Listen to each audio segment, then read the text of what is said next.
I'm Robert with Knowmium, and we're taking a look at 4 different functions using Miro: hiding things, locking things, navigating, and sharing options.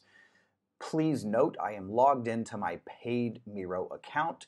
The free versions are great, but they don't give you the ability to share your Miro canvases with other people in order to edit them. So the paid account is the way to go if you're a facilitator and want to give other people access to your board. But we'll get to how to share that in just a bit. Now, the first thing to notice is I like to change my navigation whenever I join a Miro board. I go over here to the top right to my options, my settings, and I go to navigation mode. And if it's not already on trackpad, I'm going to apply trackpad. If I'm using a mouse or I want a trackpad to use some different functions, I might use that mode. But my go-to is using trackpad. And of course, there's also this quick select option in the left side menu. One more thing about navigating most people are familiar with: you can open up the entire map here, which gives you some zoom in, zoom out options, but I'm not going to need that today. I will go ahead and show you there are some things that you can't see on the board right now. Let me zoom out right now, again using my trackpad. There's some things over here, and they're over there for a reason, and I just want to show you that because that's where we're getting to today. So one more thing before we start looking at hiding things. If I want my users to, first of all, not see everything I have, I've used these shapes and I've personally typed locked on there. Again, we'll look at that in a moment.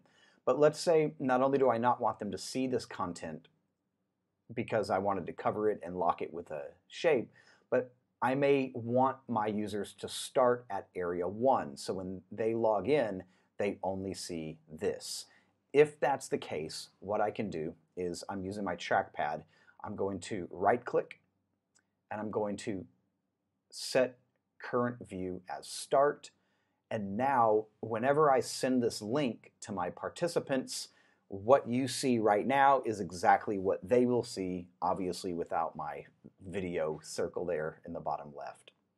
But let me zoom back out a little bit. So let's imagine we want our participants to do something in area 1. We want them to type something, and maybe they go over here to area 2 and they're going to type some more. Great. Now, one thing I like to do in terms of navigating, which I'll talk about more in a minute, I like to tell people just head east. If you've ever seen any of my boards, I'm usually very linear. I either say head east or head north or south, wherever I want things to go. But let's say we're finished with area 1 and area 2. Those 2 activities are done. I tell everybody to head east. Well, my participants can go over here and they go, okay, well, it's locked. I can't get to it. Well, that's because I've locked it. I can long press to unlock that. And then I can take this shape and I can move it, or I can simply delete it. If I delete it on accident, I can go to the undo button or Control Z. And this is something that I often use in the pre-session engagement. If I've got an activity or a template and I don't want my participants to have 2 Miro boards, one for pre-work and one for the live session, I'm just going to use one URL, one Miro board, and I'm going to lock that with these shapes. And when I lock it, if I click on it, you'll see here I can lock. And then if I want to unlock it, I long press it. Now, if you're a facilitator and you don't trust your participants, I might lock that, and then this little shield, anyone can unlock, or I'm going to click that, and now only I can unlock. So when that shield is blue, none of the other participants can unlock that. If I change that, it can give access to other participants who might go in, long press, and then delete it. The other great thing about locking is you'll notice right now I don't have these different sticky notes, and I don't have this area 1 background locked at all. And the problem with that is when there are some new users to Miro, most people are able to click on a sticky and they can type whatever they want. But there are people who might click this and then start typing, and they're like, okay, well, what's happening on the left side? My frames are opening. Or somebody might add a shape. They might move this. They might accidentally delete that, and now my entire area 1 is messed up. And I can go in and I can find out what happened and look at the users if they're logged in. I'm just going to go undo all of that stuff I just did. The simple solution: click what you want, lock it, and that way nobody can move it, even me, unless they unlock it, or if I want, super lock it, and only I can unlock it. With the sticky notes, if I want them to do some typing on there, I don't want to lock those, because what happens if I lock a sticky note and I go in here? It doesn't let me type on it. It'll let me zoom on it, but it won't let me type on it. So be aware, you may need to do something like this. Let's just get rid of these sticky notes altogether. We can control click and then delete, and it'll delete all those together. Area 1, we're going to go ahead and unlock that for the moment. And the reason why Area 1 and Area 2 are unlocked. Now I'm going to click Area 1, and I'm going to control click Area 2. Now I can lock those together. I'm going to go ahead and super lock those, and I can't move any of those without personally unlocking it. And if I want to unlock one of them, if I lock them together, it is going to unlock both of those together. So imagine we have 50 people and we need 50 different areas for 50 different people. What I'm going to do is I'm going to build 50 areas. I'm going to go in, I'm going to either click them, or I can just highlight them all. That's the even faster way. I'm going to lock those. I'll go ahead and super lock them. And now what I'll do is I want sticky notes. So we'll go back to these white sticky notes, and I'm just going to copy and paste. Let's say I just want 2 of them. So I'm happy with them there. Well, I can click both of those, copy, come over here to Area 2, paste, line those up, and if I want, I can then click all 4 of those, and then of course I could copy and paste if I wanted to build more, and they'll move together. The important thing here is that I've locked Area 1 and 2 before I put those sticky notes on there, because those sticky notes, again, I want people to be able to type on those. And if I lock the sticky notes and I just, like, let's take a look at Area 2. If I go ahead and lock all those together, nobody's going to be able to type on those. So that's about hiding and locking. And again, if I tell people, okay, we've done this Venn diagram, we've done this activity, let's keep moving east. And we come over here, I'm saying, hey everybody, it's locked. You weren't able to see it yet, haha, but now it's time for me to unlock it. Boom. Now, another thing I often do is if I tell people to go east, I like to just use these arrows and even type, go east, or if I made it go up, go north. And the arrows can connect objects, but when we don't click on a certain object and connect them, let me get rid of that since I did connect it to the Venn diagram. If it's not touching anything when I start and finish it, then it's just an arrow sitting there, and if I move other objects, it's not connected to. So that is another way to navigate.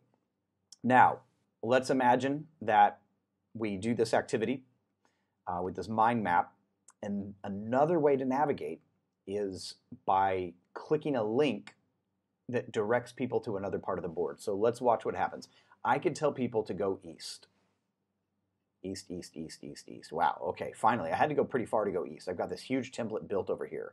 I didn't cover it. I didn't lock it. If I had a normal program, I would cover and lock this, but it's just for this example. You can see how far away that is. And I put that far away because what's going to happen here is I'm going to tell people here. Now, I've used a text with a box.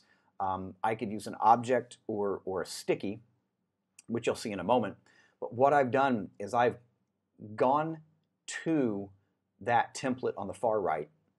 I've found its location, and any of my participants can now click this, and immediately, boom, it takes them over to that template. We work on this template, and then now let's say we have group 1 and group 2, and I say, everybody, group 1, we need you to go to a private area for group 1.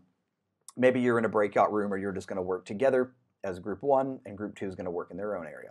Well, group 1 looks a little different because I've already embedded here another location, and that actually took them north. I'll zoom out there, you can see that that took them north. Now, group 2 is south. Again, I could use arrows. I could say group 1, here's an arrow, go north. Group 2, here's an arrow, go south. Group 2 doesn't have any of these links yet. So here's how to do that.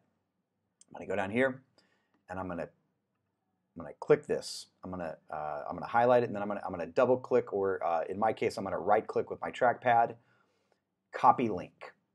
Now, I've already built this sticky note, but there's nothing there. There's nothing hyperlinked. But you'll notice when I go to format, if I put a link in here, insert link, paste the link, apply. Now, group 2, anybody who clicks that, clicks the link, boom, it takes them down to group 2. So I could do this for 50 different groups, 50 different people if I need to. The final thing to look at today is the sharing options. Now, I'm going to go up here to share. And again, I have a paid account. I have some security settings, and anyone with the link, no access. So even if somebody was to guess my link, no access. I'm going to change it to they can comment. Now what happens is anybody with the URL link that I send to them, or I suppose if somebody was to guess it by just randomly typing stuff, they could access it. But what the participants can do is only write comments. They cannot actually manipulate any of the objects. They can't manipulate stickies. They can't add text boxes or shapes or anything like that. I don't use that very often, but it is good to just get comments if I don't want people manipulating the board. Of course, there's view only. Edit is what I usually use for my participants, because now anybody with a link can come in, they can edit, they can write in the sticky notes, they can add objects, they can add PDFs, whatever we're doing. And let's say I have a live workshop and we complete this big template, we're happy with it, the workshop ends, the facilitator, me, I come in here, I go back to share, and I change it to view only, or maybe I change it to comment only. That way the participants can have the board, but they can't edit it later if that's my priority and I want that control. So I hope this has been helpful, and if you have any questions, we would always love to hear from you.